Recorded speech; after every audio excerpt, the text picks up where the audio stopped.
Hello বন্ধুরা, তোমরা সবাই কেমন আছো? সকাল সকাল তৈরি করতে বসে গেলাম ভাপা পিঠা। আসলে মেয়ে অনেক দিন ধরেই ভাপা পিঠা খাবে, জেদ করছিল। চালের গুঁড়ো দিয়ে আমি একবার চেষ্টা করেছিলাম, আমার হাতে হয় না দেখে আর কখনো চেষ্টা করিনি।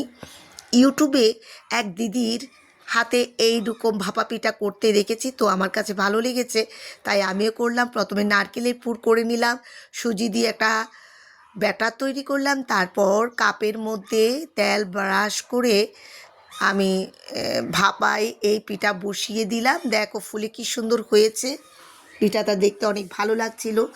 আর আমার হাতে প্রথম ভাপা পিঠা হয়েছে, সেটা ও আনন্দ লাগছিল। ভাবলাম তোমাদের সাথে শেয়ার করি আমার ভাপা পিঠার গল্পটা। আর দেখো মেয়েকে খেতে দিলাম, মেয়ে খেয়ে বলছে মা সত্যি অসাধারণ হয়েছে। আমার পরিবার ভালো একটা কমপ্লিমেন্ট দিল, তো আমার সফলতার আনন্দটা আরও দ্বিগুণ বাড়িয়ে তুললো। তো ভাবলাম বন্ধুরা সব কিছু তোমাদের সাথে শেয়ার করি, আমার ভাপা পিঠার গল্পটাও তোমাদের সাথে শেয়ার করি।